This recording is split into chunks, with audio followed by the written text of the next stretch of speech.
All the previous episodes were leading to this moment, to the moment in which Khark ceases to be an analysis, a scenario, a potential point of tension. It becomes a real part of unfolding events. Events taking place here and now, in a time that is no longer the past and no longer a projection, but the present. In that present, decisions taken by politicians, commanders, and analysts begin to materialize in operational space. And the island, which for decades stood as a symbol of dependence, efficiency, and risk, enters a phase in which its role is subjected to the most direct test yet. Tensions between the United States and Iran had been building for years. Yet it was in the year 2026 that they reached a level at which Khark no longer appeared only in strategic analysis. It moved into the very center of events. It became a point whose significance was no longer abstract. It acquired an operational dimension, almost tangible, visible in troop movements, in the altered routes of tankers, in the reactions of markets. Those markets began to behave as though the system itself were entering a critical phase. In the first stage of this crisis, there was no single event that could be identified as the beginning. There was, rather, a sequence of signals that together created the image of escalation, a greater naval presence in the region, more intensive patrols, a growing number of incidents at sea, and changes in the behavior of the export system itself. The system, as before, began to accelerate, as though it were trying to outrun events that were becoming ever more probable. Tankers leaving Khark began to move in more complicated patterns. They changed course more often, they relied on escort more often, and at the same time, they disappeared more often from monitoring systems. This indicated growing uncertainty and an attempt to minimize risk that had ceased to be merely theoretical. At the same time, military activity around the island increased, both in ways that were visible and in ways that were not. Alongside patrolling units and defensive systems, there was also an intensification of activity in the electronic and informational domains. These measures were designed both to secure the infrastructure and to monitor potential threats. Even limited actions in the vicinity of Khark translated immediately into market reactions. Markets began to price in scenarios involving disruption of supply.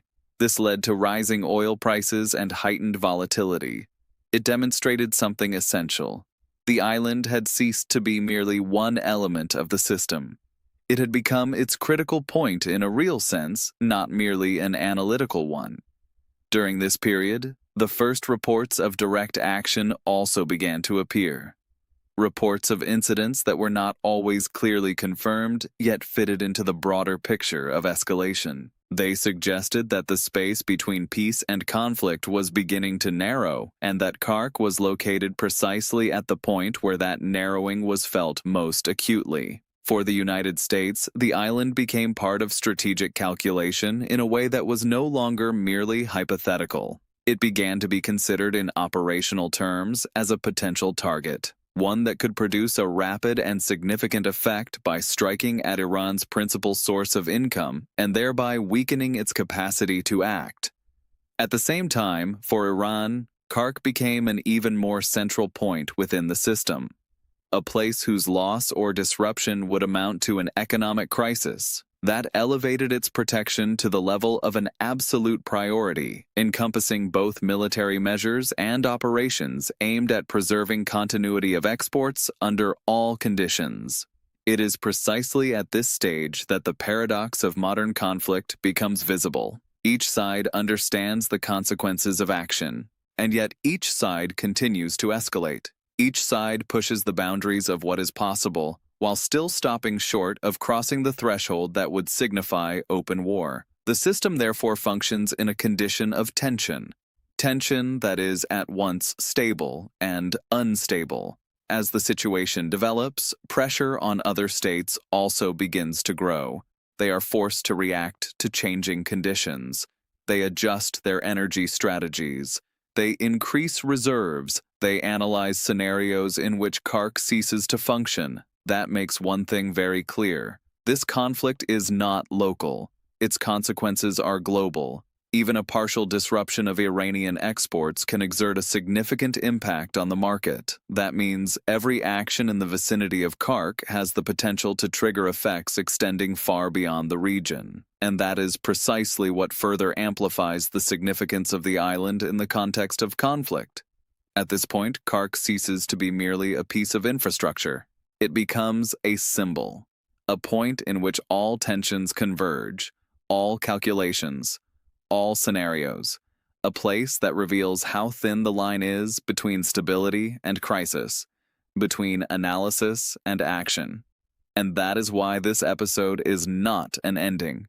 It is the beginning of a new phase. A phase in which the history of the island enters its most dynamic and unpredictable stage, and everything that previously existed as theory begins to acquire real consequences. Consequences that will only become fully visible in the next chapters of this conflict. Every system, however complex and however resilient, has its point of limit. The moment at which tension ceases to be only potential and begins to materialize in concrete actions. That is precisely the phase into which Khark entered in the year 2026. A chain of signals, warnings, and preparations gave way to events. Events that were no longer interpretation or analysis, they became fact. Developments that, regardless of scale, changed the way the security of the island was perceived. The strike that began to be discussed in the media and in analytical circles did not take the form of total destruction, nor was it a spectacular operation that immediately shut down the entire system. It fitted instead into the logic of contemporary limited actions, precise, layered. The goal was not immediate destruction. The purpose was rather to disturb the balance, to test reactions, and to push the boundaries of what could be done without provoking full-scale conflict. In the first hours and days after the incidents, information was ambiguous, fragmentary, often contradictory. This is characteristic of situations in which operational action moves faster than public narrative. Reality is reconstructed with delay by the media, by analysts, and by institutions trying to understand what exactly happened and what the consequences may be. The actions in the Khark area led to temporary disruption of operations, although they did not stop exports entirely. What they revealed, however, was fundamental. Infrastructure previously regarded as relatively stable could be disturbed in a way that immediately affected the entire system. Tankers began to react almost at once. They altered course. They delayed entry into terminals. They suspended operations while waiting for the situation to become clearer. A peculiar effect emerged. The physical infrastructure still existed, yet its operational capacity was constrained by uncertainty, by risk, and by the lack of clarity regarding the further development of events. At the same time, markets reacted faster than the logistical systems themselves. Oil prices began to rise before complete information had even appeared. This shows with particular clarity that, in the case of points such as Khark, economic reaction precedes physical reaction. The mere possibility of disruption is enough to activate global mechanisms. For Iran, this moment was a test not only of infrastructure, it was a test of the entire operating model. It became clear that although the system was resilient against partial damage, its dependence on a single point meant that even limited actions could generate effects disproportionate to their scale, affecting both exports and the perception of the state's stability. Tehran's response was multi-layered. It included operational measures designed to preserve continuity of exports. It also included strategic communication. Its aim was to demonstrate that the system was still functioning, that the island had not been taken offline, and that the state remained in control of the situation. That mattered not only domestically, it also mattered internationally. At the same time, there were signals of response, not always direct, not always symmetrical. Modern conflicts rarely take the form of a simple strike-for-strike exchange. More often, they unfold simultaneously across different domains, at sea, in cyberspace, in informational operations. Together, these create the image of a response that is dispersed yet real. Such actions are not intended solely to inflict damage. They are also meant to test the adversary's boundaries, to determine how far one can go without provoking escalation. That means every subsequent event is at once a signal and an experiment. As a result, Khark found itself in a new reality, one in which its functioning could no longer be treated as self-evident. It had to be understood as a process requiring constant risk management, adaptation, and reaction to changing conditions. The island ceased to be a stable element of the system. It became its most dynamic point. At the same time, the reactions of other states showed that these developments were not being perceived as a local incident. They were read as a signal of potential destabilization. This led to greater alertness in markets, changes in purchasing strategies, and rising pressure to maintain stability in the region. It demonstrated that Khark functions within a system that reacts immediately and globally. In that sense, the strike was not an end. It was the start of a new phase, a phase in which the system had been disturbed but not destroyed. That creates a situation even more dangerous than full-scale conflict because it means the boundaries have been pushed outward and that future actions may be bolder, riskier, and more unpredictable. And that is why this episode is not a culmination, it is a transition, the moment in which the world crosses a threshold. Beyond that threshold, everything becomes more real, more tangible, more uncertain, and Khark, instead of remaining merely a symbol, becomes the place in which that uncertainty takes concrete form, influencing decisions that are still to come. There are no isolated events in modern geopolitics. Khark, as one of the most important energy nodes in the world, demonstrated that almost immediately. The disturbance of its stability did not remain local, nor even regional. It began to spread through the system like a wave that required no time to reach the next point.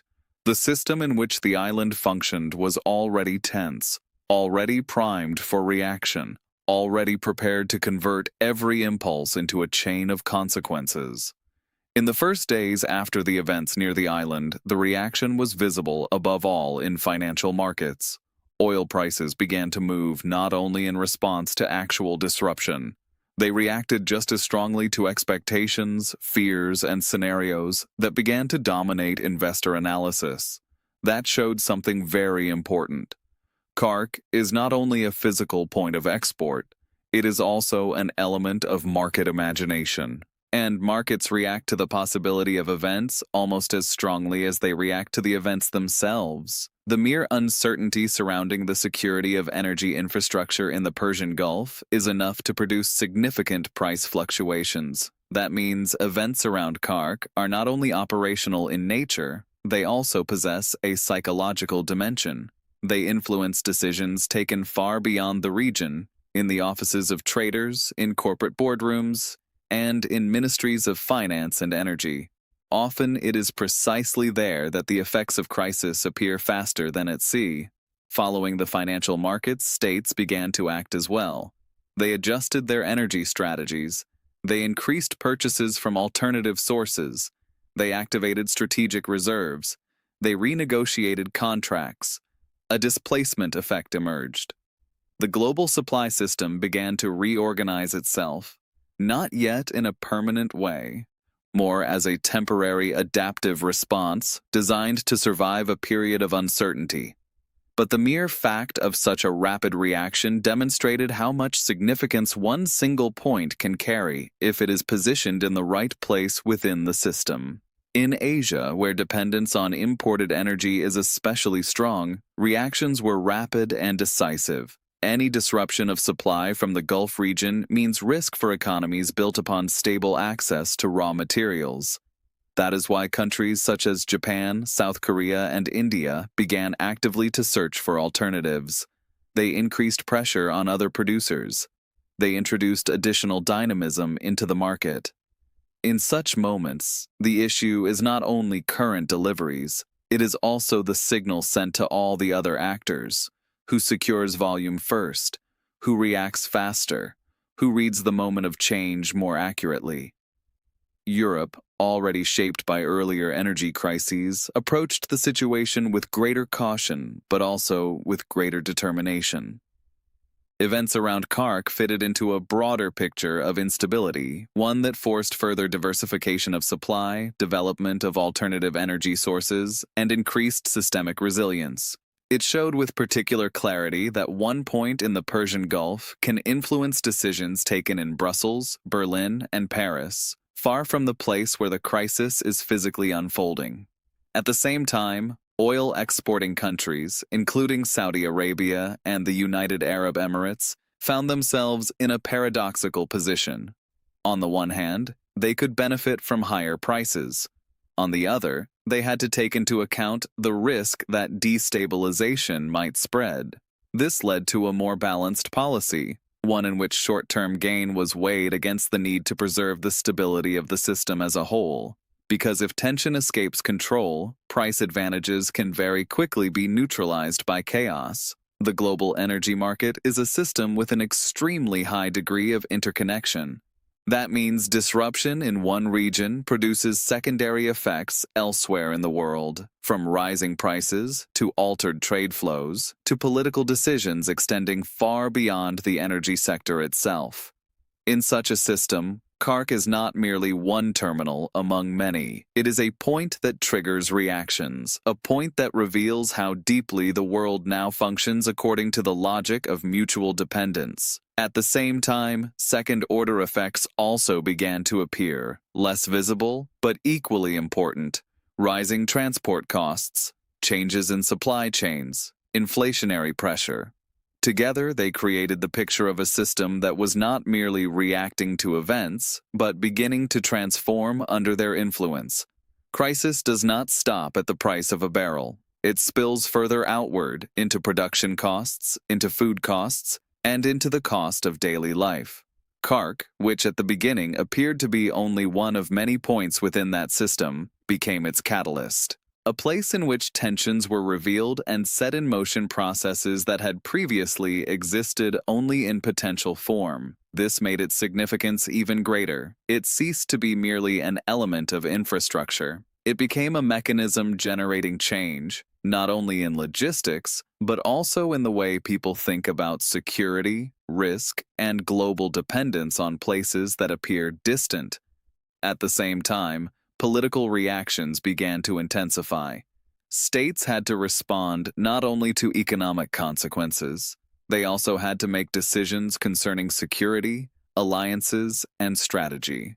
This demonstrates that the domino effect does not end with economics. It encompasses the entire international system, from the energy market to diplomatic relations, from purchasing policy to the deployment of military forces. In that sense, the events around Khark revealed how deeply interconnected the world is, how dependent it remains on the stability of a handful of key points, and how quickly that stability can be called into question.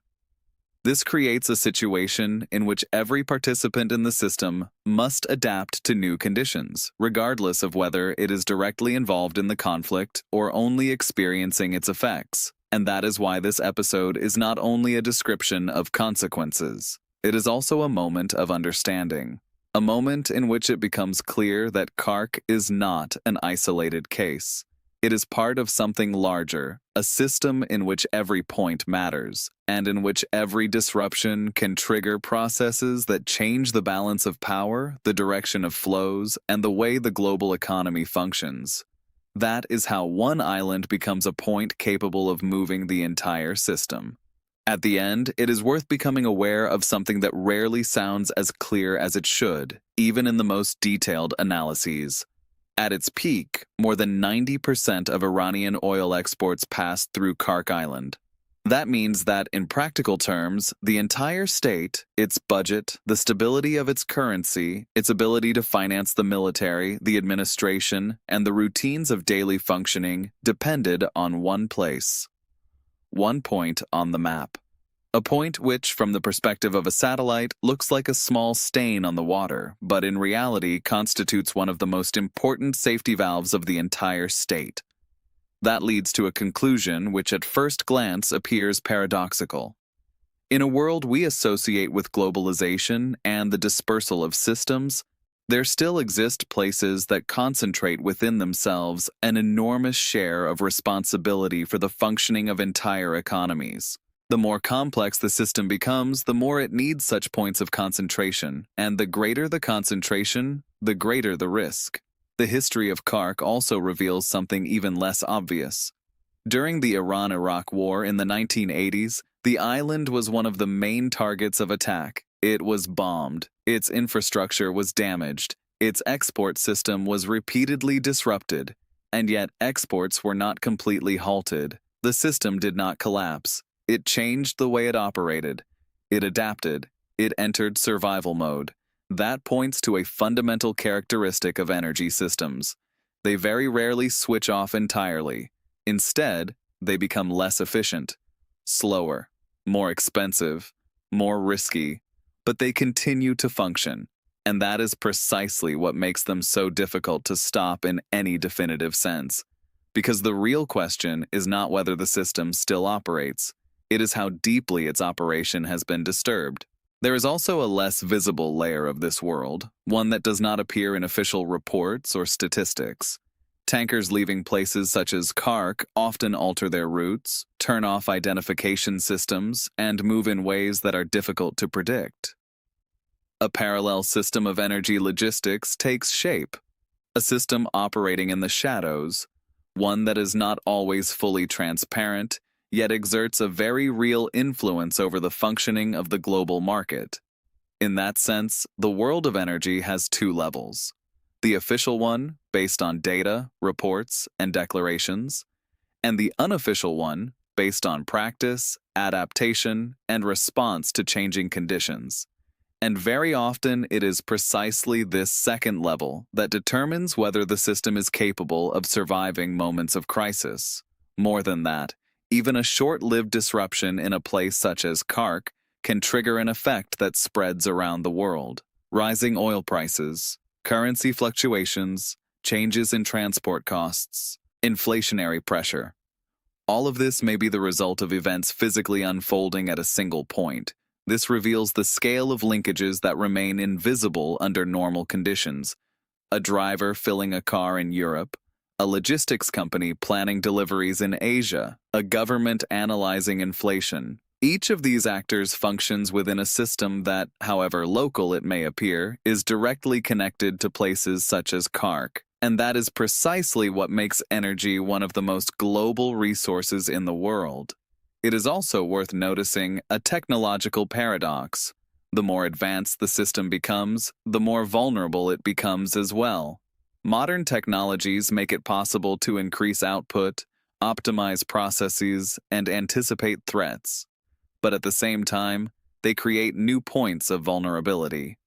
Digital systems can be disrupted, supply chains can be broken, information itself can be used as an instrument of influence. That means the contemporary battlefield over energy is no longer confined to physical infrastructure alone. It also unfolds in cyberspace, in information systems, in narratives that influence markets and political decisions. This makes the boundary between conflict and peace increasingly unclear. There is also one more element that changes the way we look at this system. Modern energy crises rarely begin with one spectacular event. They begin with signals, with small disruptions, with decisions that at first glance appear technical or local. Only over time do these begin to assemble themselves into a larger picture, a picture showing that the system had already been in a state of tension long before the crisis became visible. Khark, then, is not only a place, it is an indicator, a barometer of the system. It shows when tension begins to rise, when risk ceases to be only theory, when scenarios begin to draw closer to reality. And that is why the most important final insight does not concern the island itself. It concerns what the island represents, because there are more such points in the world. In Saudi Arabia, in the United Arab Emirates, in Iraq, in other parts of the globe. Each performs a similar function. Each is a potential critical point And each of them, at some moment, may do exactly the same thing. Not stop the world completely, but slow it down enough for all of us to feel it.